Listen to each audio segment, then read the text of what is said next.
साथियों नमस्कार। स्वागत है आपका इम्पैक्ट क्लासेज में। आज से हम 69th बीपीएससी के लिए सेट प्रैक्टिस शुरू करने जा रहे हैं, जिसमें सप्ताह में हम लोग 3 दिन सेट प्रैक्टिस देखेंगे। जिसमें आज हम लोग शुरू करने जा रहे हैं आस्था आईएएस के सेट प्रैक्टिस को।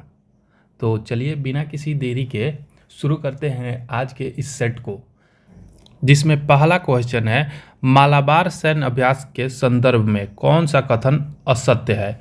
तो यहाँ पूछ रहा है कि मालाबार सैन्य अभ्यास के संदर्भ में कौन सा कथन असत्य है। तो आइए इसको देखते हैं। ऑप्शन ए कह रहा है कि क्वाड सदस्य देशों भारत, अमेरिका, ऑस्ट्रेलिया, जापान के बीच यह अभ्यास प्रत्येक वर्ष आयोजित होता है। तो ये बिल्कुल सही है।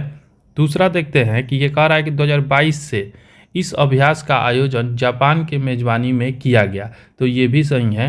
तीसरा है कि 2023 में इस अभ्यास का आयोजन भारत की मेज़बानी में किया जाएगा। तो ये गलत है।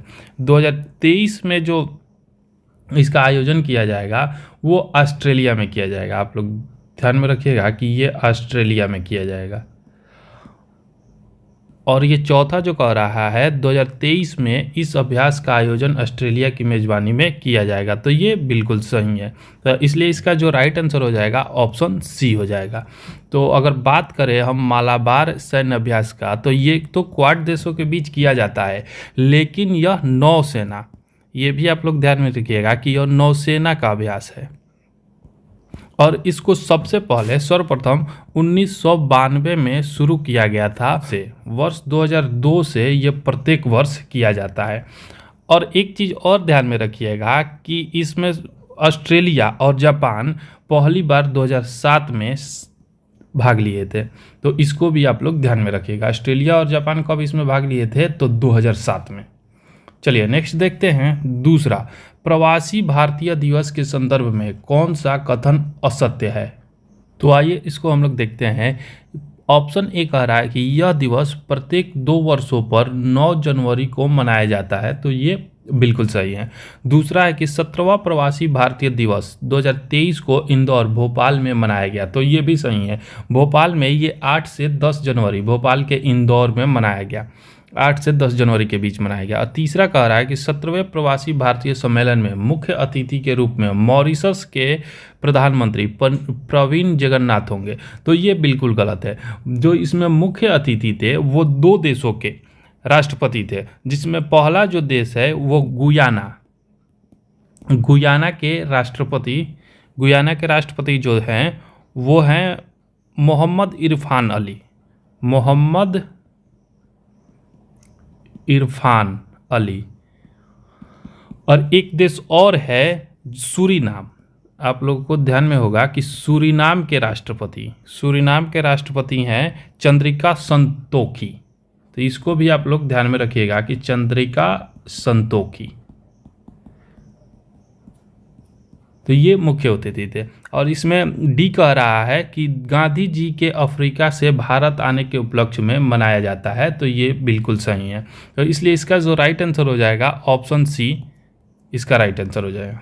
चलिए नेक्स्ट देखते हैं। तीसरा, भारत का 41वां अंतर्राष्ट्रीय व्यापार मेला का आयोजन नई दिल्ली के प्रगति मैदान में किया गया। इसके संदर्भ में निम्नलिखित में से कौन सा कथन गलत है।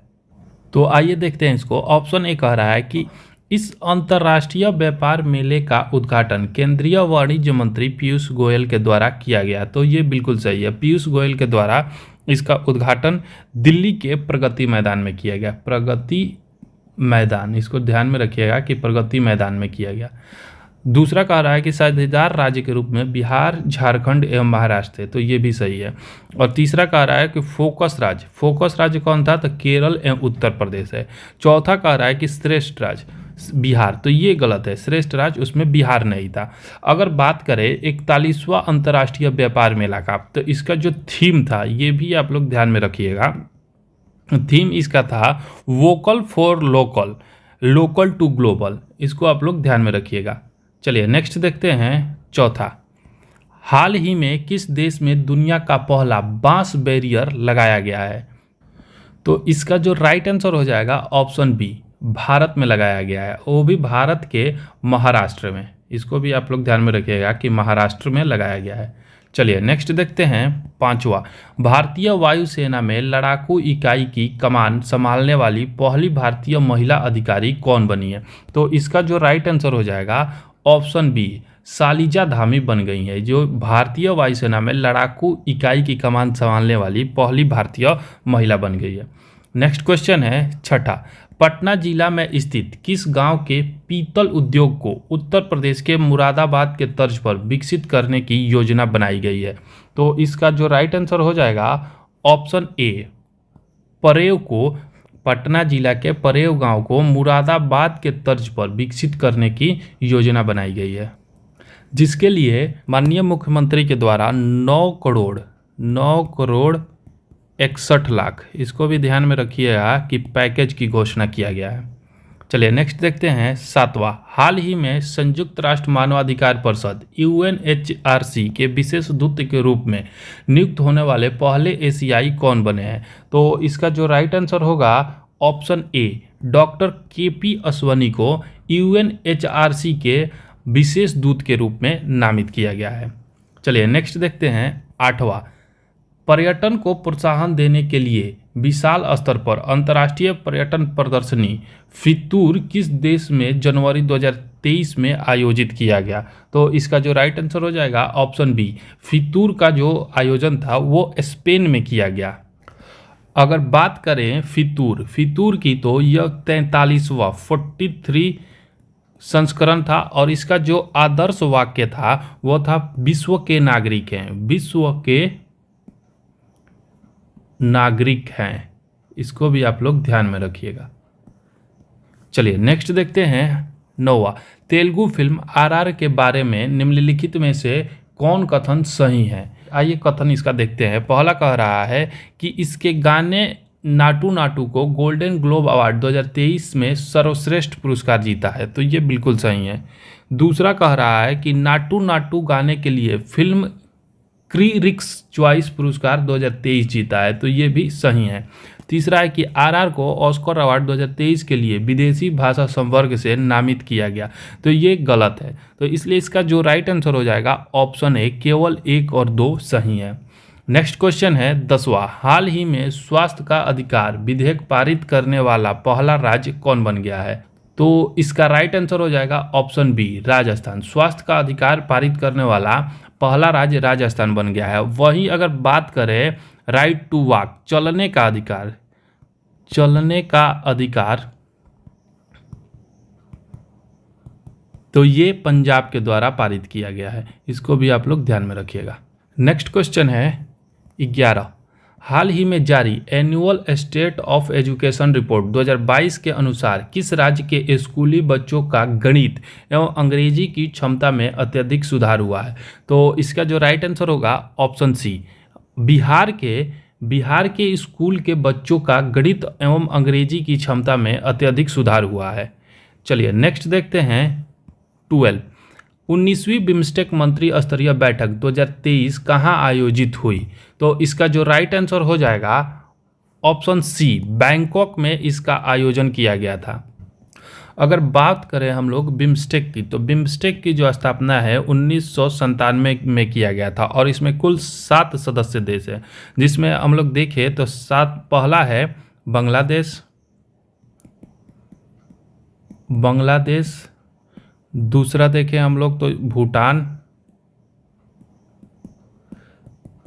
तीसरा है भारत, चौथा है नेपाल, पांचवा देखें श्रीलंका, छठा है म्यांमार और 7वां है थाईलैंड। तो ये 7 आप लोग ध्यान में रखिएगा। चलिए नेक्स्ट देखते हैं 13 नंबर, हाल ही में प्रधानमंत्री द्वारा भूल भुलैया उद्यान और मियावाकी वन का उद्घाटन कहाँ किया गया है? तो इसका जो राइट आंसर हो जाएगा ऑप्शन बी, एकता नगर गुजरात में किया गया है। चलिए नेक्स्ट क्वेश्चन देखते हैं 14। मोहम्मद शहाबुद्दीन चप्पू किस देश के सबसे लंबे समय तक राष्ट्रपति रहने वाले मोहम्मद अब्दुल हमीद का स्थान लेंगे? तो इसका राइट आंसर हो जाएगा ऑप्शन ए बांग्लादेश। मोहम्मद शहाबुद्दीन चप्पू बांग्लादेश के नए राष्ट्रपति बने हैं और इनका जो क्रम है वो 22वां है। ये बांग्लादेश के 22वें राष्ट्रपति बने हैं।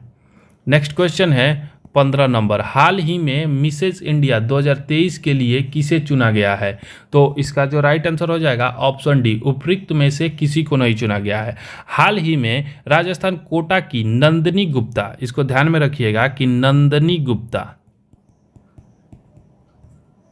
गुप्ता ये कहाँ की है? तो राजस्थान की है,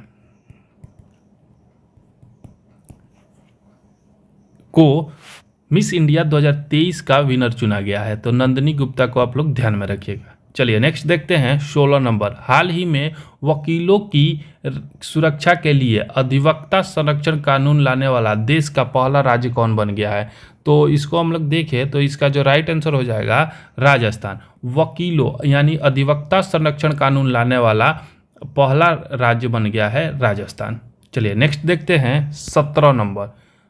मुख्यमंत्री नीतीश कुमार ने दिल्ली हाट की तर्ज पर किस जिले में मिथिला हाट का लोकार्पण किया है? तो इसका राइट आंसर हो जाएगा ऑप्शन ए, मधुबनी में मिथिला हाट का लोकार्पण किया गया है। चलिए नेक्स्ट देखते हैं 18। हाल ही में 2023 की दुनिया के महानतम स्थानों के टाइम सूची में निम्न में से किन 2 भारतीय स्थानों को शामिल किया गया है? तो इसका राइट आंसर हो जाएगा ऑप्शन बी, मयूरभंज और लद्दाख, इन दोनों स्थल को शामिल किया गया है। नेक्स्ट क्वेश्चन है 19।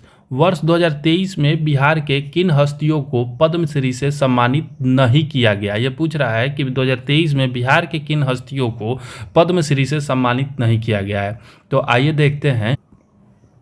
तो इसका जो राइट आंसर हो जाएगा ऑप्शन डी, दरोगा राय। अगर बात करें आनंद कुमार को, तो आनंद कुमार को शिक्षा के क्षेत्र में, ये सुपर 30 के संस्थापक है आनंद कुमार, इनको शिक्षा के क्षेत्र में दिया गया। जबकि अगर कपिल देव प्रसाद की बात करें तो इनको कपड़ा कला के क्षेत्र में दिया गया और सुभद्रा देवी को कला के क्षेत्र में पद्मश्री से सम्मानित किया गया है। इनको कला के क्षेत्र में सम्मानित किया गया है, तो इसलिए दरोगा राय इसका राइट आंसर हो जाएगा। चलिए नेक्स्ट देखते हैं 20वां। निम्नलिखित में से कौन सुमेलित नहीं है? एक तरफ पुस्तकें दी गई हैं और दूसरे तरफ इसके लेखक दिए गए हैं। तो आइए इसको हम लोग देखते हैं।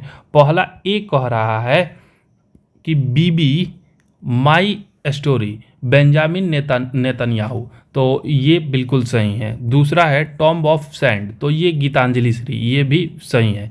तीसरा कह रहा है होम इन द वर्ल्ड, ये अमर्त्य सेन की पुस्तक है, ये भी सही है।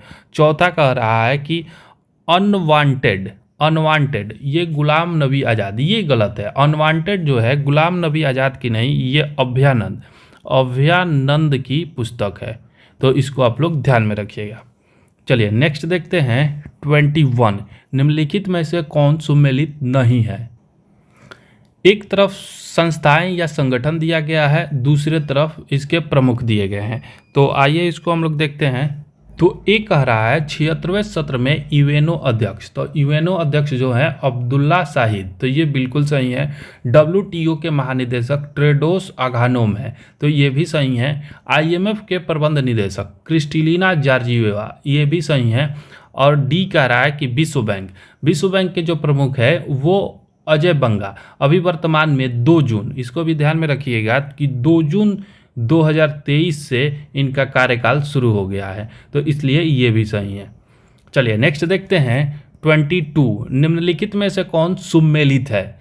तो एक तरफ राष्ट्राध्यक्ष दिया गया है और उनके क्रम दिए गए हैं। तो चलिए इसको देखते हैं।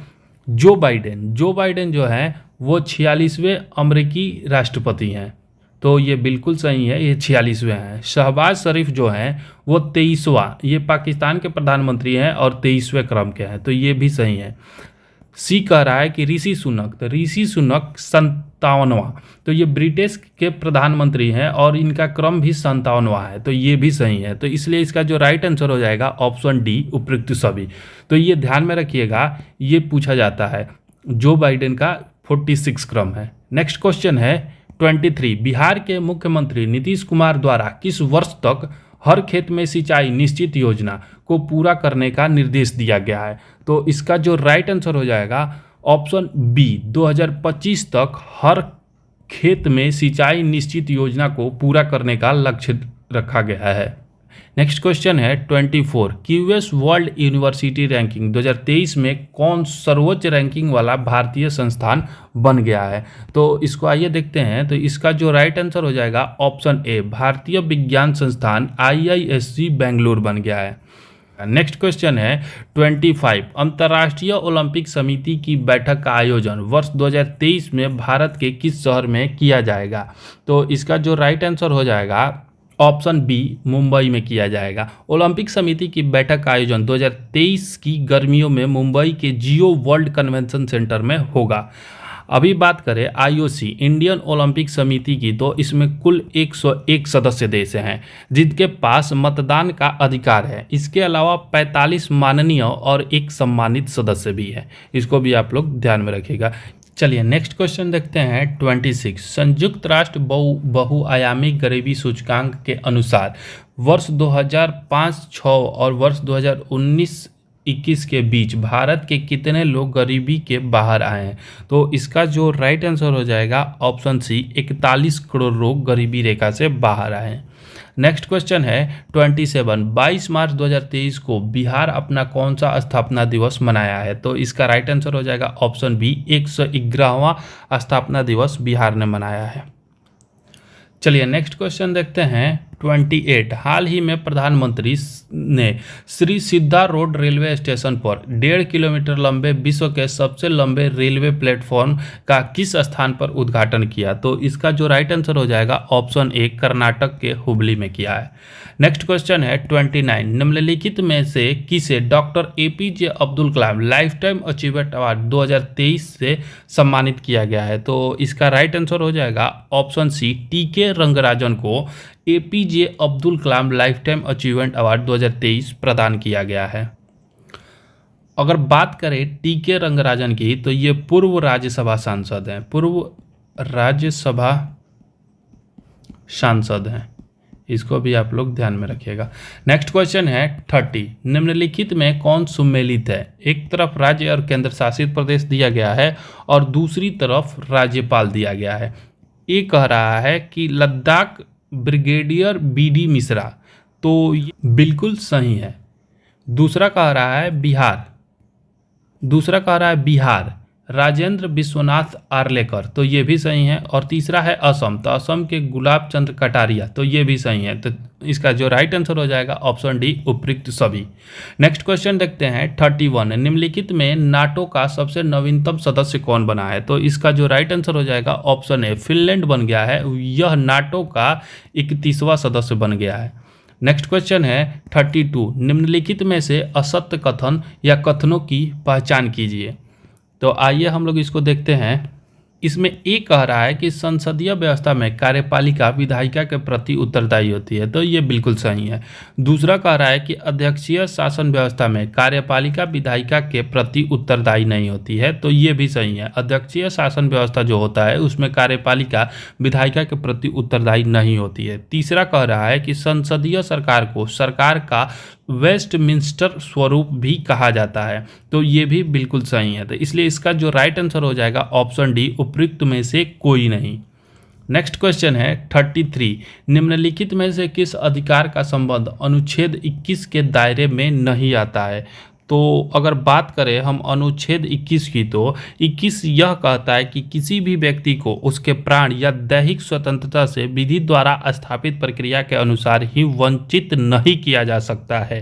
तो इसलिए मृत्युदंड, जो मृत्युदंड है वो अनुच्छेद 21 के दायरे में नहीं आता है। पानी की गुणवत्ता का प्रदूषण ये आता है। कार्यस्थल पर महिलाओं का उत्पीड़न ये अनुच्छेद 21 के दायरे में आता है। और एक चिकित्सक द्वारा घायलों को चिकित्सा सहायता देना ये भी अनुच्छेद 21 के दायरे में आता है। तो इसलिए इसका जो राइट आंसर हो जाएगा ऑप्शन ए हो जाएगा। नेक्स्ट क्वेश्चन देखते हैं 34। लोक नियोजन के मामले के अवसर की समानता का अधिकार का संबंध किस अनुच्छेद से है? तो इसका जो राइट आंसर हो जाएगा ऑप्शन सी, आर्टिकल 16 से है। आर्टिकल 16 में कहा गया है कि सार्वजनिक रोजगार के मामले में अवसर की समानता होगी। चलिए नेक्स्ट क्वेश्चन देखते हैं 35। निम्नलिखित में से कौन साधारण बहुमत द्वारा संवैधानिक संशोधन के अंतर्गत आता है? तो इसका राइट आंसर हो जाएगा ऑप्शन बी, आधिकारिक भाषाओं का प्रयोग। अगर बात करें हम संशोधन की, तो संशोधन का वर्णन आर्टिकल 368 में है, 368 में है। और बात करें तो संशोधन 3 प्रकार से होता है। एक संसद के सामान्य बहुमत से, सामान्य बहुमत से, दूसरा होता है संसद के विशेष बहुमत से, तीसरा होता है विशेष बहुमत और राज्यों की सहमति से। ये 3 प्रकार के संशोधन होते हैं। विशेष बहुमत के साथ राज्यों की सहमति भी जरूरी होती है। ये 3 प्रकार के संशोधन आर्टिकल 368 के द्वारा किया जाता है। नेक्स्ट क्वेश्चन है 36। पंचायती राज से संबंधित निम्नलिखित कथनों में कौन सा असत्य है? तो आइए इसको हम लोग देखते हैं। पहला कह रहा है, ऑप्शन ए कह रहा है कि पंचायत व्यवस्था प्राचीन काल से भारतीय ग्रामीण जीवन का एक अभिन्न अंग रही है। तो ये बिल्कुल सही है। ऑप्शन बी कह रहा है कि 73वां संशोधन 15 अगस्त 1993 से प्रभावी हुआ। तो ये भी सही है। सी कह रहा है कि भारतीय संविधान का अनुच्छेद 243 जी उसके महत्व को बढ़ाया है। तो ये भी बिल्कुल सही है। चौथा कह रहा है पंचायती राज का शुरुआत सबसे पहले मध्य प्रदेश में हुआ था। तो ये बिल्कुल गलत है। पंचायती राज की जो शुरुआत थी सबसे पहले राजस्थान के नागौर से। इसको आप लोग ध्यान में रखिएगा कि राजस्थान के नागौर से किया गया था। इसको आप लोग ध्यान में रखिएगा। तो इसलिए इसका जो राइट आंसर हो जाएगा ऑप्शन डी हो जाएगा। नेक्स्ट क्वेश्चन है 37। निम्नलिखित कथनों पर विचार करते हुए असत्य कथन पर विचार कीजिए। तो आइए इसको देखते हैं। ऑप्शन ए कह रहा है कि मिजोरम और नागालैंड में लोकसभा की सीटें समान है। तो ये बिल्कुल सही है। मिजोरम में लोकसभा की 1 सीटें और नागालैंड में भी लोकसभा की 1 सीटें हैं। दूसरा कह रहा है कि सभी केंद्र शासित प्रदेशों में लोकसभा की सीटें समान है। तो ये बिल्कुल गलत है। अगर हम लोग बात करें दिल्ली की, तो दिल्ली में लोकसभा की 7 सीटें हैं। जम्मू एंड कश्मीर में लोकसभा की 5 सीटें हैं। दादर नगर हवेली और दमन एवं दीव में 2 सीटें हैं। और चंडीगढ़ अंडमान निकोबार में 1-1 सीटें हैं। अगर बात करें तीसरा ऑप्शन की, तो उत्तर प्रदेश में लोकसभा की सीटें सर्वाधिक है। तो ये बिल्कुल सही है। उत्तर प्रदेश में लोकसभा की 80 सीटें हैं। तो इसलिए इसका जो राइट आंसर हो जाएगा ऑप्शन बी। नेक्स्ट क्वेश्चन है 38। निम्नलिखित में कौन सा विधान परिषद सदस्य बनने के बारे में सही नहीं है? यहाँ पूछ रहा है कि विधान परिषद सदस्य बनने के बारे में कौन सा सही नहीं है। तो आइए इसको देखते हैं। ऑप्शन ए कह रहा है कि वह भारत का नागरिक हो एवं कम से कम 30 वर्ष की उम्र का हो। तो ये बिल्कुल सही है। ये योग्यता चाहिए। दूसरा कह रहा है कि वह भारत राज्य या राज्य सरकार के किसी लाभ का पद धारण नहीं किए हो। तो ये भी बिल्कुल सही है। तीसरा कह रहा है कि उसका नाम संबंधित राज्य की मतदाता सूची में दर्ज नहीं हो। तो यह बिल्कुल गलत है। उसका नाम संबंधित राज्य की मतदाता सूची में दर्ज होना चाहिए। डी कह रहा है कि विधान परिषद में कुल 6 राज्यों में है। तो ये भी बिल्कुल सही है। अगर बात करें विधान परिषद के 6 राज्यों की, तो उस विधान परिषद भारत में केवल 6 राज्यों में है, जिसमें आंध्र प्रदेश, उसके बाद से है कर्नाटका आप लोग ध्यान में रखिएगा। उसके बाद है तेलंगाना, उसके बाद महाराष्ट्र, बिहार, उसके बाद से यूपी तथा जम्मू एंड कश्मीर। ये 6 राज्यों में विधान परिषद की सीटें हैं। इसलिए इसका जो राइट आंसर हो जाएगा ऑप्शन सी हो जाएगा। चलिए नेक्स्ट क्वेश्चन देखते हैं 39। भारत के संविधान का कौन सा अनुच्छेद राष्ट्रीय आपातकाल से संबंधित है? तो इसका राइट आंसर हो जाएगा ऑप्शन ए, अनुच्छेद 352 जो है वो राष्ट्रीय आपातकाल से संबंधित है। वहीं अगर बात करें अनुच्छेद 356 की, तो यह राष्ट्रपति शासन, ध्यान में रखिएगा कि यह राष्ट्रपति शासन से संबंधित है। और वहीं अगर 360 को देखें तो ये जो 360 अनुच्छेद है वो वित्तीय आपात से संबंधित है। इन तीनों को आप लोग ध्यान में रखिएगा। नेक्स्ट क्वेश्चन है 40। एक पंचायत समिति किस स्तर पर एक पंचायत राज संरचना का संचालन करती है? तो आइए इसको देखते हैं। इसका जो राइट आंसर हो जाएगा ऑप्शन है ब्लॉक स्तरीय निकाय पर पंचायत समिति जो है वो पंचायती राज संरचना का संचालन करती है। अगला प्रश्न है 41। राज्यसभा के प्रतिनिधित्व में शामिल है। ये पूछ रहा है कि राज्यसभा के जो प्रतिनिधित्व होते हैं उनमें क्या क्या शामिल है। तो आइए इसको देखते हैं। ऑप्शन ए कह रहा है कि भारत के राष्ट्रपति द्वारा मनोनीत सदस्य, तो ये बिल्कुल सही है। बी कह रहा है कि नागरिकों द्वारा सीधे चुने गए सदस्य, तो ये भी शामिल होते हैं, ये भी सही है। सी कह रहा है कि अप्रत्यक्ष रूप से नागरिकों द्वारा उनके प्रतिनिधियों के माध्यम से चुने गए सदस्य, तो ये भी शामिल होते हैं। इसलिए इसका जो राइट आंसर हो जाएगा ऑप्शन डी, उपयुक्त सभी सही है। नेक्स्ट क्वेश्चन है 42। निम्नलिखित में किसकी अध्यक्षता में विनय पीटक एवं सूत पीटक का संकलन किया गया था? तो इसका जो राइट आंसर हो जाएगा ऑप्शन ए शुभकामी की अध्यक्षता में विनय पीटक एवं सूत पीटक का संकलन किया गया था। नेक्स्ट क्वेश्चन देखते हैं 43। कौन सा युग्म सुमेलित है? तो आइए इसको देखते हैं। ऑप्शन ए कह रहा है कि कालीबंगा, तो कालीबंगा जो है वो राजस्थान में है, यह बिल्कुल सही है, गंगानगर जिले में है और यह घग्गर नदी के तट पर है। इसको भी आप लोग ध्यान में रखिएगा कि यह घग्गर नदी के तट पर है। दूसरा कह रहा है कि मालवन जो है गुजरात में काठियावाड़ में है, ये भी बिल्कुल सही है। तीसरा कह रहा है कि अम्बाखेड़ी जो है उत्तर प्रदेश के सहारनपुर जिले में है, तो ये भी सही है। इसलिए इसका जो राइट आंसर हो जाएगा ऑप्शन डी, उपयुक्त सभी सही है। नेक्स्ट क्वेश्चन है 44। निम्नलिखित में कौन सा हड़प्पा कालीन स्थल पाकिस्तान में अवस्थित नहीं है? तो इसका जो राइट आंसर हो जाएगा ऑप्शन सी रोपड़ हो जाएगा। रोपड़ जो है वो पाकिस्तान में स्थित नहीं है, वो भारत में स्थित है। और भारत के कहाँ स्थित है? तो यह पंजाब में। ध्यान रखिएगा कि यह भारत के पंजाब में स्थित है, जबकि हड़प्पा और मोहनजोदड़ो ये दोनों पाकिस्तान में स्थित है। नेक्स्ट क्वेश्चन है 45। धर्म सुधार आंदोलन के दौरान वैदिक धर्म की प्रतिष्ठा को पुनः स्थापित करने में निम्न में किसकी भूमिका नहीं है? यहाँ पूछ रहा है कि धर्म सुधार आंदोलन जो हुआ था उसके दौरान वैदिक धर्म की प्रतिष्ठा को पुनः स्थापित करने में किसकी भूमिका नहीं है? तो आइए इसको देखते हैं। तो इसका जो राइट आंसर हो जाएगा ऑप्शन सी स्वामी विवेकानंद का संबंध इससे नहीं है। कुमारिल भट्ट और शंकराचार्य जो हैं वो धर्म सुधार आंदोलन के दौरान वैदिक धर्म की प्रतिष्ठा को पुनः स्थापित करने में महत्वपूर्ण भूमिका निभाई थी। नेक्स्ट क्वेश्चन देखते हैं 46। वैदिक संहिताओं में उल्लेखित देवीताम या मतितमा शब्द का आशय किससे है? तो इसका जो राइट आंसर हो जाएगा ऑप्शन बी नदियों के नाम से। देवीतमा जो और मतितमा है वो नदियों के नाम से संबंधित है। नेक्स्ट क्वेश्चन है 47। सभी भक्ति आंदोलन के संतों के मध्य एक सामान्य विशेषता थी कि उन्होंने अपनी वाणी को उसी भाषा में लिखा जिसे उनके भक्त समझते थे। इसलिए इसका जो राइट आंसर हो जाएगा ऑप्शन ए हो जाएगा। चलिए नेक्स्ट क्वेश्चन देखते हैं 48। मध्यकालीन इतिहास में दारुल सफा किस विभाग से संबंधित था? तो ये जो दारुल सफा जो था ना वो राजकीय अस्पताल था। इसलिए इसका जो राइट आंसर हो जाएगा ऑप्शन ए हो जाएगा। अगर बात करें दारुल सफा, तो दारुल सफा की जो स्थापना थी वो फिरोज शाह तुगलक, ध्यान में रखिएगा कि फिरोज शाह तुगलक के समय में हुआ था। चलिए नेक्स्ट क्वेश्चन देखते हैं 49। संगम युग के संदर्भ में टोडी, मुसीरी और कोरकाई तथा अरिकामेडु और मरकानम क्या थे? तो इसका जो राइट आंसर हो जाएगा ऑप्शन सी वाणिज्यिक गतिविधियों के ये बंदरगाह थे।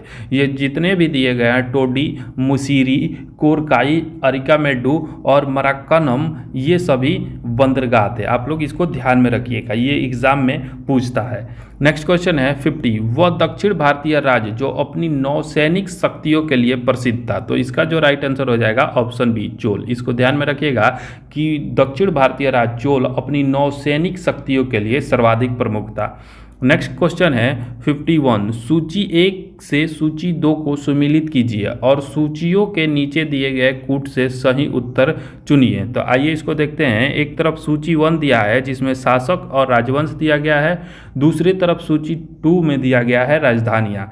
ए कह रहा है कि पल्लव, तो पल्लवों की जो राजधानी थी वो कांची थी, 2 हो जाएगा इसका। पांड्य, पांड्य की जो राजधानी थी वो मदुरई थी, तो इसका 3 हो जाएगा। यादव, यादव की जो राजधानी थी वो देवगिरी थी। और चौथा कह रहा है कि काकतीय, काकतीय की राजधानी थी वारंगल। तो आइए इसको देखते हैं। ए का हो जाए ए बी सी डी है, तो ए का हो जाएगा 2, बी का हो जाएगा 3, सी का 4 और डी का जो हो जाएगा 1। तो देखिए 2 3 4 1 कहाँ है, 2 3 4 1, ऑप्शन बी, इसलिए इसका राइट आंसर हो जाएगा ऑप्शन बी। नेक्स्ट क्वेश्चन है 52। किस अधिवेशन के दौरान किसानों की समस्या को लेकर गांधी जी से राजकुमार शुक्ल सबसे पहले मिले थे? तो इसको बिल्कुल आप लोगों को ध्यान में रखना है, ये बीपीएससी के पॉइंट ऑफ व्यू से बहुत इंपॉर्टेंट क्वेश्चन हो जाता है। तो इसका जो राइट आंसर हो जाएगा ऑप्शन बी हो जाएगा, लखनऊ अधिवेशन। लखनऊ अधिवेशन 1916 में हुआ था और इसी अधिवेशन में सर्वप्रथम गांधी जी से राजकुमार शुक्ला ने मुलाकात की थी। और ये क्रम भी आप लोग ध्यान में रखिएगा कि यह 31वां अधिवेशन था, कांग्रेस के 31वां अधिवेशन में राजकुमार शुक्ल गांधी जी से मिले थे। चलिए नेक्स्ट क्वेश्चन देखते हैं 53। निम्नलिखित में से सबसे पहले कौन सी घटना घटित हुई थी? तो आइए इसको देखते हैं। ऑप्शन ए कह रहा है कि लाला लाजपत राय की मृत्यु, तो ये जो था 17 नवंबर 1928 को हुआ था। ये आप लोग को याद होगा कि लाला लाजपत राय की मृत्यु जो हुई थी वो साइमन कमीशन के विरोध में उन पर लाठीचार्ज हुई थी और उससे उनकी मृत्यु हो गई थी। तो ये 17 नवंबर 1928 को हुआ था। अगला देखते हैं ट्रेड डिस्प्यूट सेफ्टी बिल, तो ये जो था 1929 में आया था। ट्रेड डिस्प्यूट सेफ्टी बिल जो था 1929 में आया था। तीसरा कह रहा है कि इंडियन रिपब्लिकन आर्मी की स्थापना, तो ये जो था वर्ष 1930 में हुआ था और सविनय अवज्ञा आंदोलन भी 1930 में शुरू किया गया था। तो इसका जो राइट आंसर हो जाएगा ऑप्शन ए। सबसे पहले जो घटना हुई थी वो ऑप्शन ए, लाला लाजपत राय की मृत्यु। चलिए नेक्स्ट क्वेश्चन देखते हैं 54। निम्नलिखित में से कौन सा असहयोग आंदोलन के कारण थे? तो आइए इसको देखते हैं। ऑप्शन ए कह रहा है रॉलेट एक्ट, तो ये भी असहयोग आंदोलन के कारण में से था। दूसरा कह रहा है कि जलियांवाला बाग हत्याकांड, तो ये भी असहयोग आंदोलन के कारण में था। इसलिए इसका जो राइट आंसर हो जाएगा ऑप्शन डी हो जाएगा, उपयुक्त सभी। नेक्स्ट क्वेश्चन है 55। बाल गंगाधर तिलक की सजा के पश्चात किसने दया की वकालत की थी और कहा था कि संस्कृत के एक विद्वान के रूप में तिलक मेरी पहली दिलचस्पी है? तो इसका जो राइट आंसर हो जाएगा ऑप्शन बी, मैक्स मूलर के द्वारा इसको कहा गया था।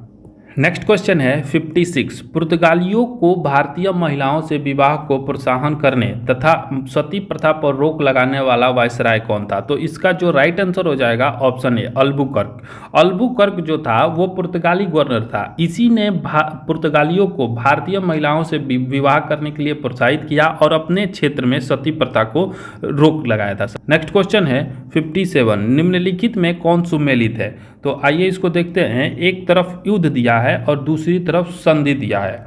तो इसको देखते हैं। प्रथम कर्नाटक युद्ध, प्रथम कर्नाटक युद्ध जो हुआ था वर्ष 1746, इसको भी आप लोग ध्यान में रखिएगा, 1746 से 48 हुआ था और एक सलाह सैपल की संधि के साथ समाप्त हुआ। तो ये बिल्कुल सही है। दूसरा है द्वितीय कर्नाटक युद्ध, तो द्वितीय कर्नाटक युद्ध जो था 1749 से 1754 ईस्वी तक चला था और ये पांडिचेरी की संधि के साथ समाप्त हुआ था, तो ये भी सही है।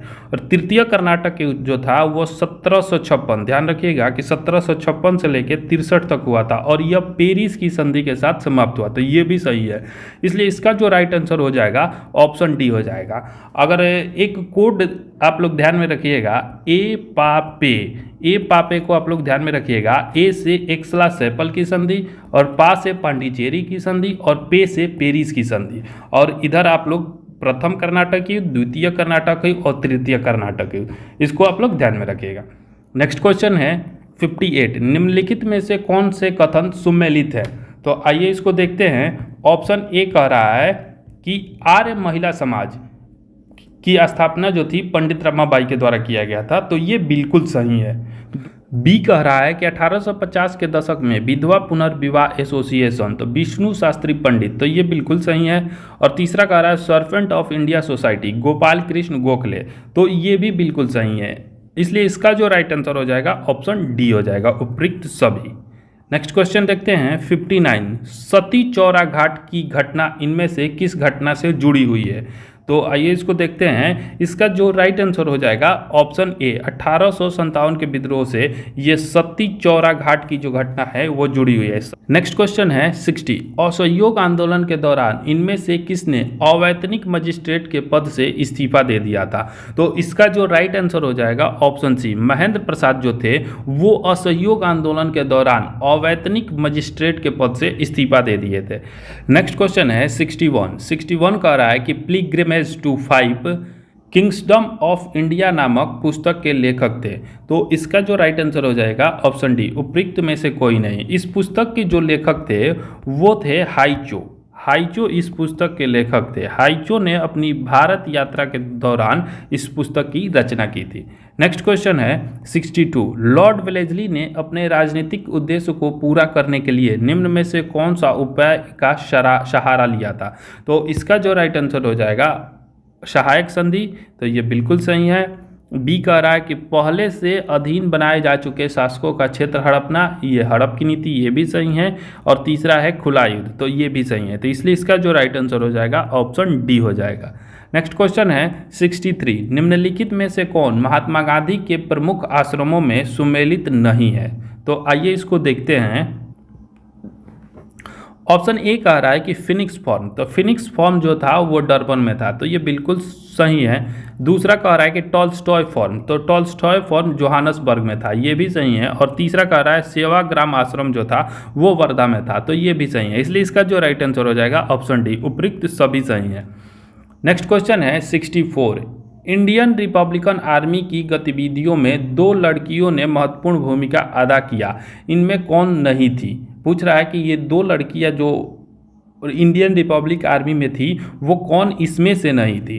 तो आइए इसको देखते हैं। तो इसका जो राइट आंसर हो जाएगा ऑप्शन सी, सिस्टर निवेदिता इसमें नहीं थी, जबकि प्रीति लता वाडेदार और कल्पना दत्त का संबंध इंडियन रिपब्लिकन आर्मी की गतिविधियों से था। नेक्स्ट क्वेश्चन है 65। वो कौन पहले मुस्लिम नेता थे जिन्हें स्वतंत्रता संघर्ष के दौरान फांसी दी गई थी? तो इसका राइट आंसर हो जाएगा ऑप्शन ए, अशफाकुल्ला को सर्वप्रथम स्वतंत्र संग्राम के समय फांसी दी गई थी। नेक्स्ट क्वेश्चन है 66। किसने दुखी आत्मा दुख हृदय जैसे छद्म नामों के तहत लिखकर चंपारण के किसानों की दुर्दशा पर प्रकाश डाला है? तो इसका राइट आंसर हो जाएगा ऑप्शन बी, पीर मोहम्मद मुनीस। पीर मोहम्मद मुनीस बिहारी हिंदी साहित्य सम्मेलन के संस्थापक में से एक थे, जिसकी स्थापना बात करें 1919 में बिहारी हिंदी साहित्य की स्थापना सोनपुर में किया गया था। और इन्हीं के द्वारा दुखी आत्मा और दुखी हृदय जैसे छद्म नामों के तहत लिखकर चंपारण के किसानों की दुर्दशा पर प्रकाश डाला गया था। नेक्स्ट क्वेश्चन है 67। कांग्रेस के 27वें अधिवेशन जो कि पटना में हुआ था में महामंत्री किसे बनाया गया था? तो आइए इसको देखते हैं। इसका जो राइट आंसर हो जाएगा ऑप्शन बी, सच्चिदानंद सिन्हा को महामंत्री बनाया गया था। और कांग्रेस का जो 27वां अधिवेशन था वो पटना में, इसको भी ध्यान में रखिएगा कि आयोजित हुआ था। नेक्स्ट क्वेश्चन है 68। महाधिवक्ता श्री बलदेव सहाय ने किस घटना के दौरान महाधिवक्ता के पद से इस्तीफा दे दिया था? तो इसका जो राइट आंसर हो जाएगा ऑप्शन ए, भारत छोड़ो आंदोलन के दौरान। इसको ध्यान में रखिएगा कि श्री बलदेव सहाय ने महाधिवक्ता के पद से इस्तीफा दे दिया था। नेक्स्ट क्वेश्चन है 69। अभी बिहार ही ऐसा प्रांत है जो हमें रास्ता दिखा सकता है एवं हमारे लिए उदाहरण बन सकता है, यह कथन गांधी जी ने कब दिया था? तो इसका जो राइट आंसर हो जाएगा ऑप्शन बी, 1941 में बिहार शरीफ में सांप्रदायिक दंगे के समय यह गांधी जी के द्वारा यह वक्तव्य दिया गया था। नेक्स्ट क्वेश्चन है 70। कालानुक्रमिक क्रम में निम्नलिखित को सही क्रम में व्यवस्थित कीजिए। तो आइए इसको देखते हैं। सबसे पहले दे रहा है कि कैबिनेट मिशन, तो कैबिनेट मिशन जो था वो 1946 में आया था। क्रिप्स मिशन जो था वो 1942, ध्यान रखिएगा। और वेवेल योजना जो था वो आया था 1945 में। अगस्त प्रस्ताव जो था वो आया था 1940। और उसके बाद जो रॉयल इंडियन नेवी विद्रोह था ये कब हुआ था? तो ये हुआ था 1946 में। तो आइए इसको देखते हैं। सबसे पहले कौन आया था? तो अगस्त प्रस्ताव 4, उसके बाद से आया था क्रिप्स मिशन 2, उसके बाद से वेवेल योजना 3, उसके बाद से जो आया था रॉयल इंडियन नेवी विद्रोह, ये डेट भी इसका आप लोग ध्यान में रखिएगा कि यह 18 फरवरी को हुआ था, 18 फरवरी को हुआ था। और ये जो था ये 22 मार्च को, कैबिनेट मिशन 22 मार्च 1946 को आया था।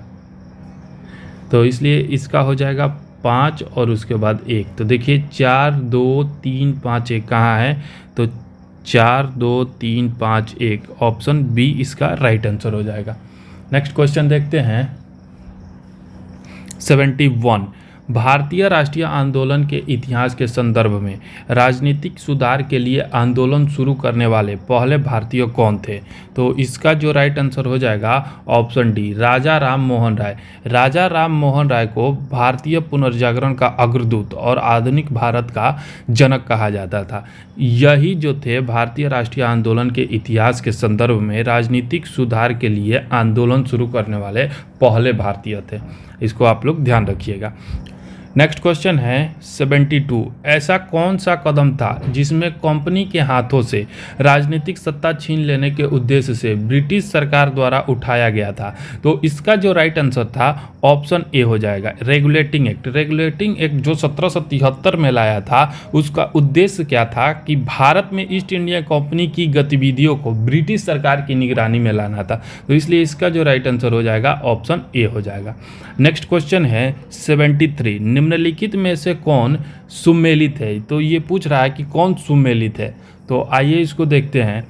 ये कह रहा है कि प्रथम पारसी अध्यक्ष, तो ये कांग्रेस के बारे में पूछ रहा है। तो कांग्रेस के प्रथम पारसी अध्यक्ष जो थे वो दादा भाई नौरोजी थे, तो ये बिल्कुल सही है। कांग्रेस के प्रथम मुस्लिम अध्यक्ष जो थे वो बदरुद्दीन तैयब जी थे, तो ये भी बिल्कुल सही है। सी कह रहा है कि प्रथम अंग्रेज अध्यक्ष जॉर्ज यूले थे, तो ये भी बिल्कुल सही है। इसलिए इसका जो राइट आंसर हो जाएगा ऑप्शन डी, उपयुक्त सभी सुमेलित है। नेक्स्ट क्वेश्चन देखते हैं 74। नई विदेश व्यापार नीति के बारे में सत्य है? तो इसका जो राइट आंसर हो जाएगा ऑप्शन ए, यह जो नई विदेशी व्यापार नीति है वर्ष 2023 से 28 के बीच लागू है। नेक्स्ट क्वेश्चन है 75। किस पंचवर्षीय योजना का नारा तेज और अधिक समावेशी विकास की ओर था? तो इसका जो राइट आंसर हो जाएगा ऑप्शन बी, 11वीं पंचवर्षीय योजना की जो नारा था वो तेज और अधिक समावेशी विकास की ओर था। अगर बात करें कि 11वीं पंचवर्षीय योजना कब लाई गई थी, तो इसका जो काल था 2007 से 12 था। इसको आप लोग ध्यान में रखिएगा। नेक्स्ट क्वेश्चन देखते हैं 76। भारत सरकार के बजट के आंकड़ों में ब्याज भुगतान, सब्सिडी, पेंशन किसका हिस्सा है? तो इसका राइट आंसर हो जाएगा ऑप्शन बी, राजस्व व्यय।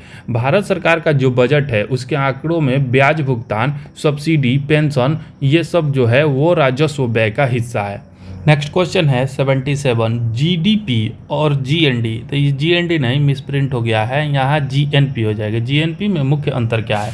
तो इसका जो राइट आंसर हो जाएगा ऑप्शन ए हो जाएगा, विदेशों से शुद्ध साधन आय का। नेक्स्ट क्वेश्चन है 78। स्थापना के संदर्भ में कौन सत्य है? तो ये एक तरफ संस्था दी गई है और दूसरे तरफ उसके स्थापना वर्ष दिया गया है, तो वो पूछ रहा है कि कौन सा इसमें सत्य है। तो आइए इसको देखते हैं। एनएसओ जो है इसकी स्थापना वर्ष 2019 में की गई थी, ये बिल्कुल सही है। IRDA इरडा की जो स्थापना थी 1999 में किया गया था, ये भी सही है। और सेबी की स्थापना 1988 में किया गया था, तो ये भी सही है। इसलिए इसका जो राइट आंसर हो जाएगा ऑप्शन डी, उपयुक्त सभी सत्य है। नेक्स्ट क्वेश्चन देखते हैं 79। जीडीपी में भागीदारी के संदर्भ में असत्य कौन सा है? तो अगर जीडीपी में भागीदारी के बात करें तो ऑप्शन ए कह रहा है कि प्राथमिक क्षेत्र, तो प्राथमिक क्षेत्र की जो भागीदारी है वो 20.19% है, तो ये बिल्कुल सही है। द्वितीयक क्षेत्र की जो भागीदारी है वो 25.92% है, तो ये भी सही है। और तृतीयक क्षेत्र की जो भागीदारी है वो 53.89% है, तो ये भी सही है। तो इसलिए असत्य पूछ रहा है, तो इसलिए इसका जो राइट आंसर हो जाएगा ऑप्शन डी हो जाएगा, उपयुक्त में से कोई असत्य नहीं है, तीनों सत्य है। और ये तीनों के जो भागीदारी है आप लोग ध्यान में रखिएगा। नेक्स्ट क्वेश्चन देखते हैं 80। मुद्रास्फीति के बारे में सत्य है? तो ये पूछ रहा है कि मुद्रास्फीति के बारे में निम्नलिखित में से कौन सा सत्य है। तो मुद्रास्फीति जो है यह मूल्य वृद्धि है, तो ये बिल्कुल सही है। साहूकार को लाभ होता है, तो ये भी सही है। मुद्रा प्रसार को कम करना है, तो ये भी सही है। इसलिए इसका जो राइट आंसर हो जाएगा ऑप्शन डी, उपयुक्त सभी सत्य है। नेक्स्ट क्वेश्चन है 81, आरबीआई के कोई भी बैंक एक सीमा से कम दर पर ऋण नहीं दे सकता, यह सीमा क्या कहलाती है? तो इसका जो राइट आंसर हो जाएगा ऑप्शन बी, MCLR। यह सीमा जो निर्धारित की गई है उसको MCLR कहते हैं और इसका जो फुल फॉर्म होता है मार्जिनल कॉस्ट। ध्यान में रखिएगा कि marginal cost of lending rate होता है, marginal cost of lending rate. इसको आप लोग ध्यान में रखिएगा, इससे नीचे कोई भी बैंक ऋण नहीं दे सकती है। नेक्स्ट क्वेश्चन है 82, वैश्विक वित्तीय स्थिरता रिपोर्ट किसके द्वारा जारी किया जाता है? तो वैश्विक वित्तीय रिपोर्ट जो है वो अंतर्राष्ट्रीय मुद्रा कोष IMF के द्वारा जारी किया जाता है। नेक्स्ट क्वेश्चन है 83, दुधारू पशुओं के पिट्यूटरी नामक हार्मोन का इंजेक्शन देने से क्या होता है? तो इसका राइट आंसर हो जाएगा ऑप्शन बी, दूध उतार देता है। ये दुधारी पशुओं को जब पिट्यूटरी नामक हार्मोन का इंजेक्शन दिया जाता है तो उसके दूध को यह उतार देता है। नेक्स्ट क्वेश्चन है 84, श्वेत रक्त कणिकाओं WBC का प्रमुख कार्य क्या होता है? तो प्रमुख कार्य पूछ रहा है, तो इसका राइट आंसर हो जाएगा ऑप्शन बी, रोगों से रक्षा करना। WBC जो होती है वो रोगों से रोग प्रतिरोधक क्षमता को वृद्धि करती है और रोगों से रक्षा करती है। नेक्स्ट क्वेश्चन है 85, यद्यपि शरीर से ऊष्मा निरंतर निकलती रहती है फिर भी शरीर का ताप नहीं गिरता, इसका क्या कारण है? तो इसका जो राइट आंसर हो जाएगा ऑप्शन ए, रक्त का सारे शरीर में परिभ्रमण होता है। रक्त हमारे पूरे शरीर में घूमता रहता है, इसलिए शरीर का जो ताप है वो नहीं गिरता है। नेक्स्ट क्वेश्चन है 86, माँ का दूध पीने वाले बच्चों में बोतल का दूध पीने वाले बच्चों की तुलना में निम्नलिखित में से कौन सा लक्षण पाया जाता है? तो आइए इसको देखते हैं। ऑप्शन 1 कह रहा है कि वह कम मोटा होता है, तो यह बिल्कुल सही है।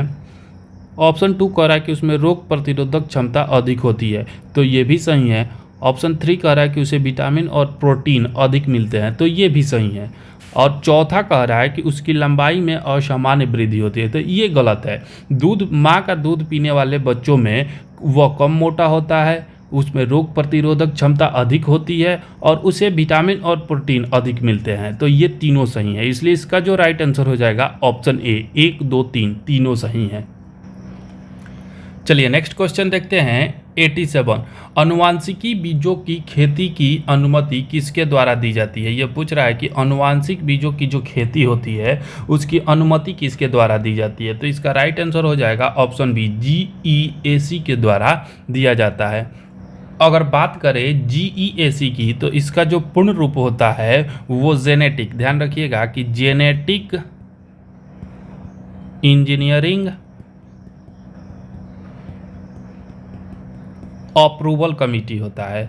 तो इसी के द्वारा जो अनुवांशिक बीज होता है उसकी खेती की अनुमति दी जाती है, अप्रूवल कमेटी होता है। आप लोग ध्यान में रखिएगा इसको।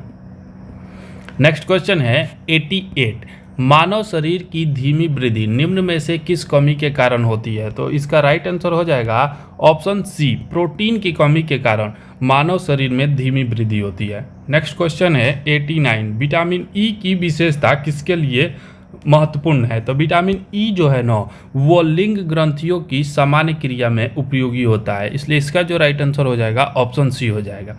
नेक्स्ट क्वेश्चन है 90, रक्त का थक्का बनने में कौन सा विटामिन सहायक होता है? तो इसका जो राइट आंसर हो जाएगा ऑप्शन सी, विटामिन के। रक्त का थक्का बनने में विटामिन के सहायक होता है। अगला प्रश्न देखते हैं 91, केंद्रक यूकैरियोटिक कोशिका में पाया जाने वाला प्रमुख कोशिकांग है। कुछ कोशिकाओं में वयस्क अवस्था में केंद्रक नहीं पाया जाता है, निम्न में से कौन सी ऐसी कोशिकाएं हैं? तो इसका राइट आंसर हो जाएगा ऑप्शन है, लाल रुधिर कोशिकाओं में केंद्रक नहीं पाया जाता है। अगर बात करें लाल रुधिर कोशिकाओं को, तो इसी को RBC कहा जाता है, रेड ब्लड सेल्स कहा जाता है और इसकी जो मात्रा होती है पूरे ब्लड का यह 40% होता है। आप लोग इसको ध्यान में रखिएगा। नेक्स्ट क्वेश्चन है 92, हीमोफीलिया एक अनुवांशिकी रोग है जिसका वाहक कौन सा? इसका जो वाहक होता है वो स्त्रियां करती है और प्रकट पुरुषों में होता है। इसका जो राइट आंसर हो जाएगा ऑप्शन बी हो जाएगा। नेक्स्ट क्वेश्चन है 93, निम्नलिखित में से कौन से कथन सत्य है? सुमेलित कीजिए। तो आइए इसको देखते हैं। ऑप्शन ए जो कह रहा है कि माइटोकॉन्ड्रिया, अल्टमैन, यह माइटोकॉन्ड्रिया की खोज जो है वो अल्टमैन ने किया था और वर्ष 1886 में किया था। इसको भी आप लोग ध्यान में रखिएगा। बी कह रहा है कि गोल्जी कॉय की जो खोज है वो कैमिलियो गोल्जी के द्वारा किया गया था, तो इसकी खोज 1898 में किया गया था। इसको भी आप लोग ध्यान में रखिएगा। और विटामिन जो है, विटामिन की खोज फंक के द्वारा किया गया था वर्ष 1912 में। ये तीनों आप लोग ध्यान में रखिएगा। इसका जो राइट आंसर हो जाएगा ऑप्शन डी। ये तीनों सुमिलित है तो इसलिए इसका जो राइट आंसर हो जाएगा ऑप्शन डी। नेक्स्ट क्वेश्चन है 94, एलिसा नामक जांच किस रोग की पहचान के लिए किया जाता है? तो इसका जो राइट आंसर हो जाएगा ऑप्शन बी हो जाएगा, HIV एड्स की जांच के लिए एलिसा नामक परीक्षण किया जाता है। नेक्स्ट क्वेश्चन है 95, निम्नलिखित में से कौन मच्छर जनित रोग है? तो इसका जो राइट आंसर हो जाएगा मलेरिया भी मच्छर से होता है, डेंगू भी मच्छर से होता है, चिकनगुनिया भी मच्छर से होता है, पीत ज्वार भी ध्यान में रखिएगा कि पीत ज्वार जो है वो भी मच्छर से होता है, इंसेफ्लाइटिस मच्छर से होता है, लसिका नामक रोग मच्छर से होता है। ये तमाम जो रोग है मच्छर से होता है, इसलिए इसका जो राइट आंसर हो जाएगा ऑप्शन डी हो जाएगा, एक से अधिक। नेक्स्ट क्वेश्चन देखते हैं 96, नाभिकीय चिकित्सा में प्रयुक्त होता है। तो नाभिकीय चिकित्सा में जो प्रयोग होता है वो CO60 ये भी प्रयोग किया जाता है, P32 इसका भी प्रयोग किया जाता है और I-131 इसका भी प्रयोग किया जाता है। इसलिए इसका जो राइट आंसर हो जाएगा ऑप्शन डी, उपयुक्त सभी का प्रयोग नाभिकीय चिकित्सा में किया जाता है। नेक्स्ट क्वेश्चन है 97, अम्लीय वर्षा का pH मान कितना होता है? तो अम्लीय वर्षा का जो pH मान होता है वो 5.6 से कम होता है। इसको ध्यान में रखिएगा कि अम्लीय वर्षा का जो pH मान होता है वो 5.6 से कम होता है। नेक्स्ट क्वेश्चन है 98, अम्लीय और क्षारीय विलयनों में फिनोप्थलीन का रंग क्रमशः कैसा होता है? तो इसका जो राइट आंसर हो जाएगा ऑप्शन डी हो जाएगा, रंगहीन और गुलाबी। फिनोप्थलीन जो होता है वो अम्लों में रंगहीन और क्षारों में गुलाबी होता है। इसको आप लोग ध्यान में रखिएगा। नेक्स्ट क्वेश्चन है 99, सिनगैस किसका मिश्रण है? तो सिनगैस जो है वो CO प्लस H2 का मिश्रण है, CO2 प्लस H2 का मिश्रण है। इसको आप लोग याद रखिएगा। नेक्स्ट क्वेश्चन देखते हैं 100, बुलेट प्रूफ कांच बनाने के लिए निम्नलिखित में से किस बहुलक का उपयोग किया जाता है? तो बुलेट प्रूफ जो कांच है वो PMMA के द्वारा बनाया जाता है, PMMA। इसका जो पूर्ण रूप होता है PMMA का वो ध्यान में रखिएगा कि पॉलीमेथाइल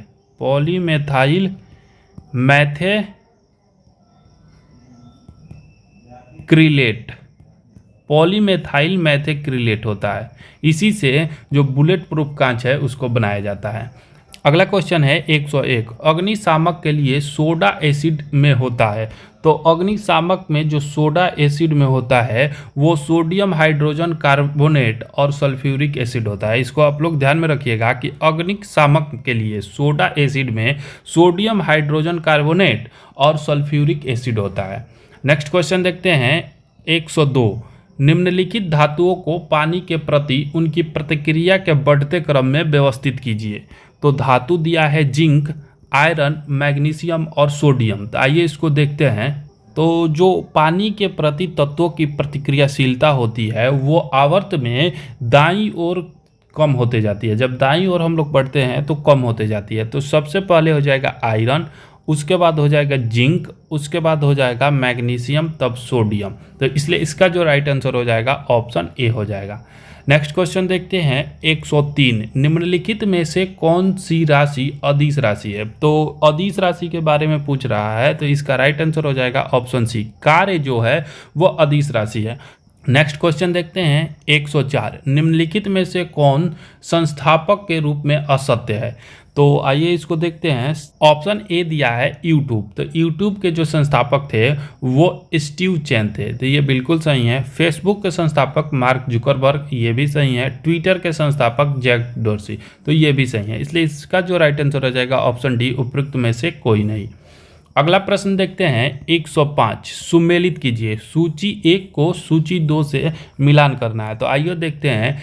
रेडियोमीटर जो होता है वो विकिरण की तीव्रता मापा जाता है इससे।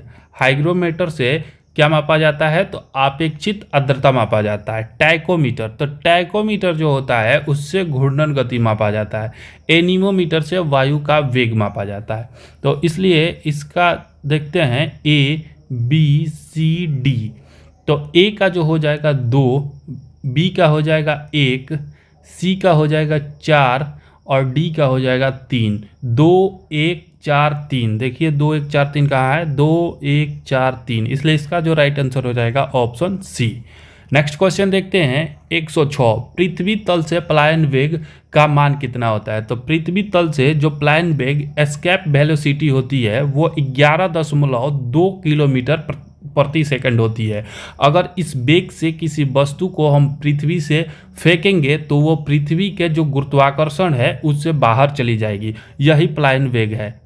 नेक्स्ट क्वेश्चन है 107, निम्नलिखित में से कौन सा बम केवल जीवधारियों को प्रभावित करता है, भवनों आदि को नहीं।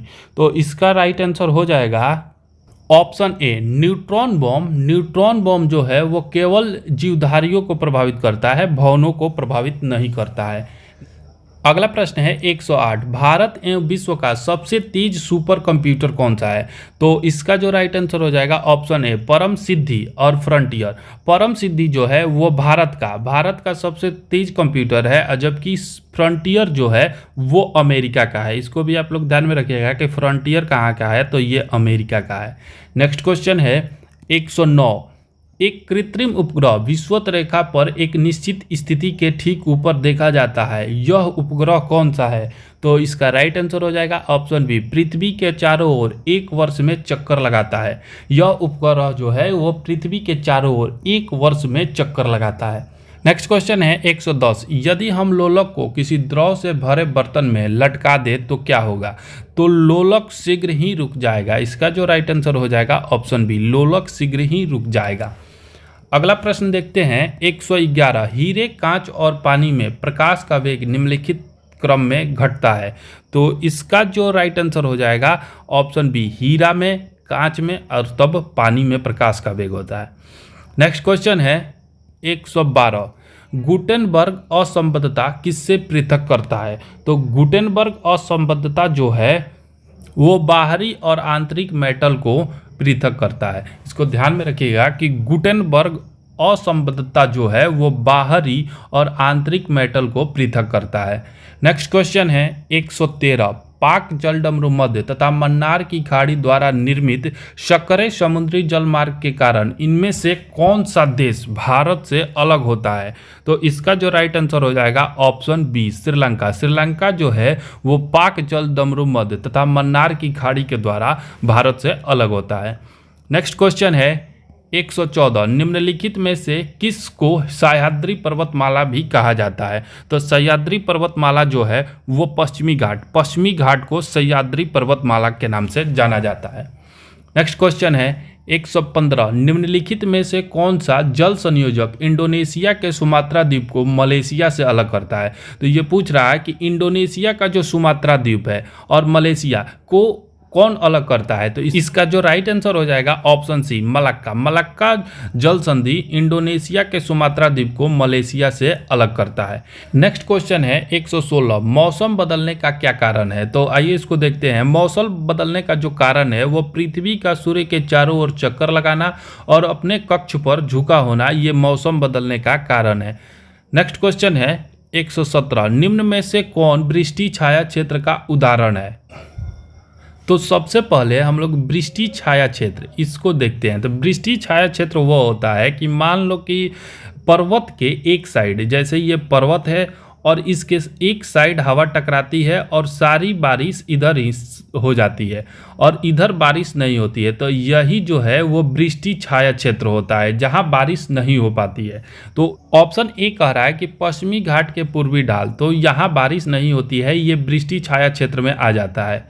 बी कह रहा है कि हिमालय का उत्तरी ढाल, तो उत्तरी ढाल में भी बारिश नहीं होती है, ये भी वृष्टि छाया क्षेत्र में आ जाता है।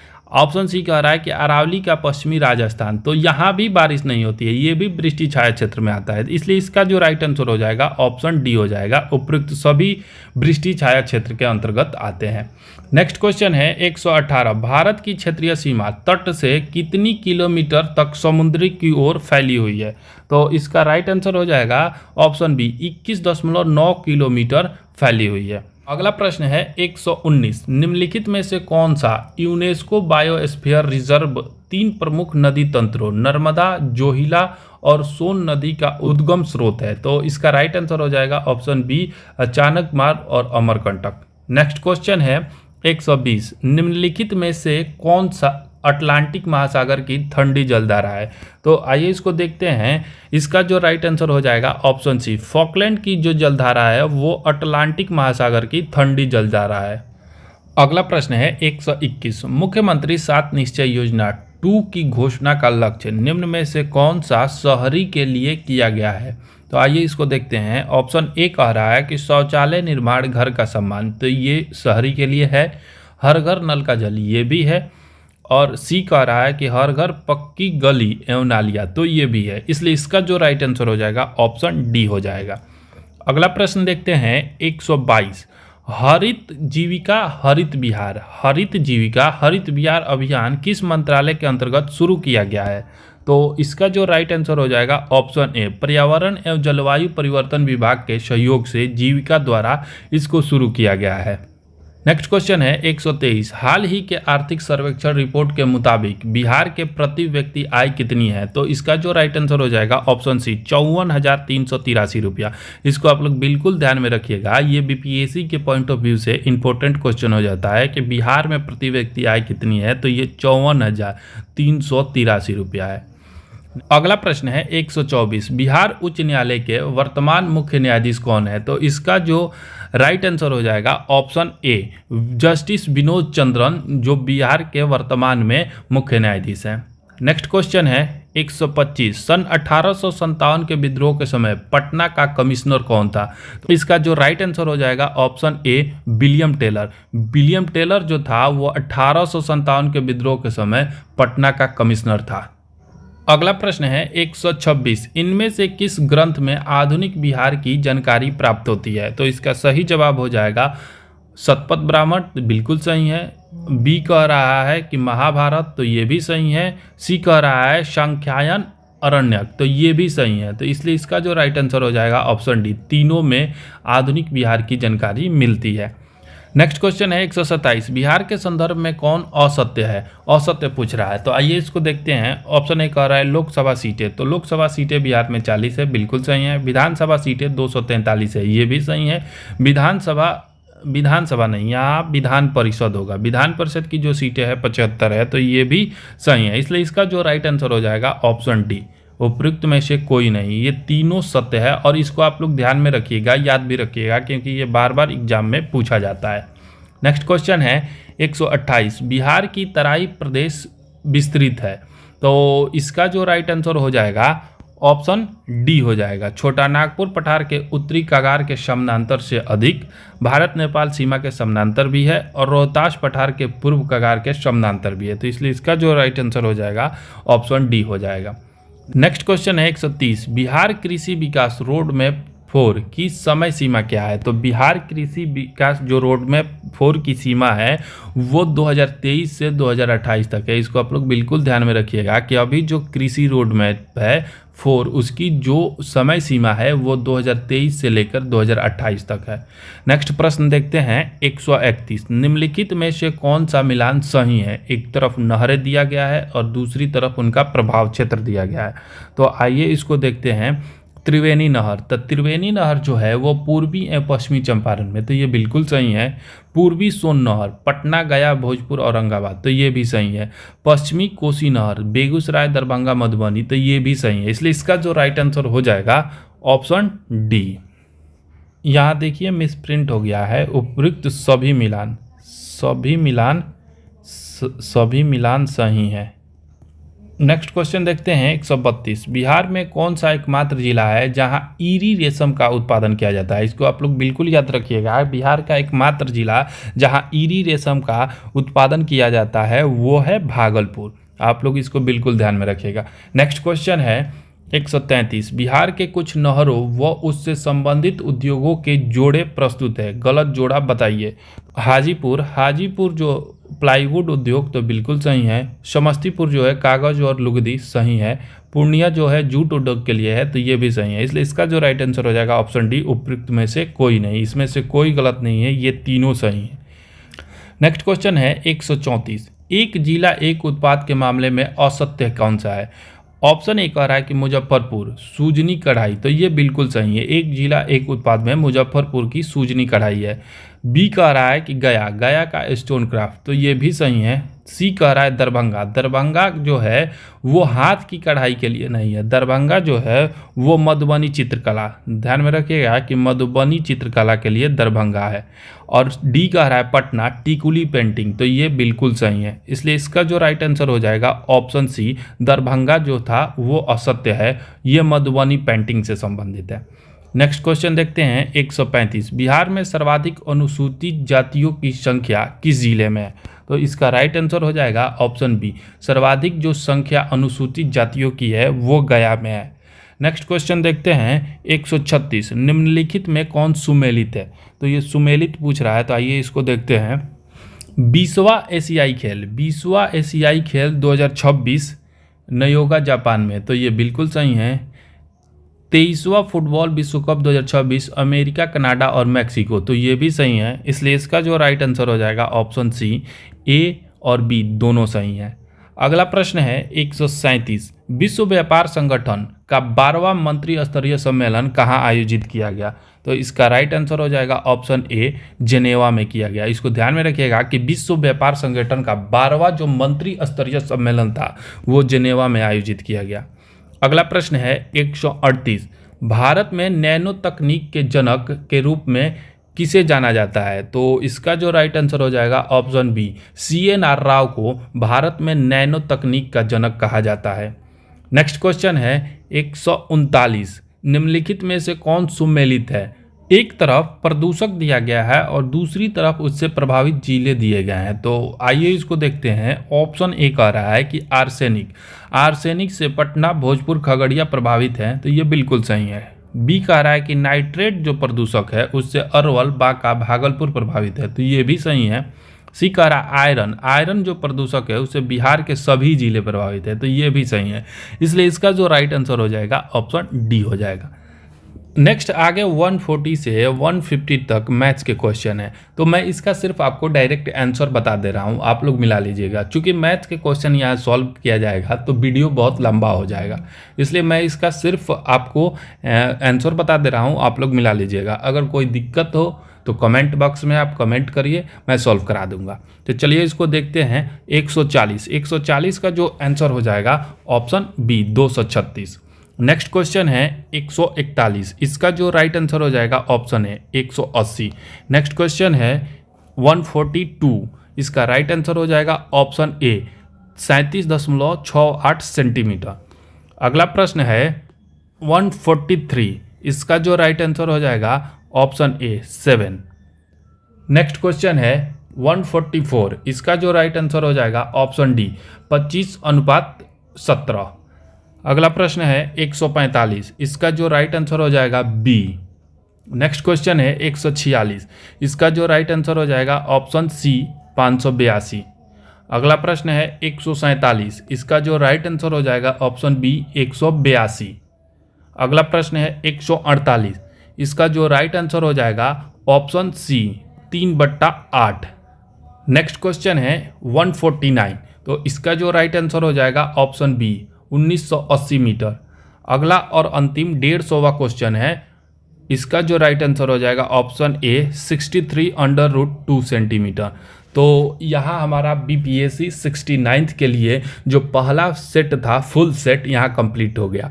आगे आप लोगों के लिए सेक्शनल टेस्ट और बजट टेस्ट, फिर उसके बाद से आप करंट अफेयर्स के जितने भी क्वेश्चंस बन सकते हैं सबके लिए एमसीक्यूज रेडी कर दिया गया है। तो आप हमारे चैनल के साथ जुड़िए और हमारे चैनल को लाइक करिए, सब्सक्राइब करिए और अपने दोस्तों में अधिक से अधिक शेयर करिए। चलिए धन्यवाद, फिर मिलते हैं अगले वीडियो में एक नए सेट के साथ। तब तक के लिए धन्यवाद, थैंक यू।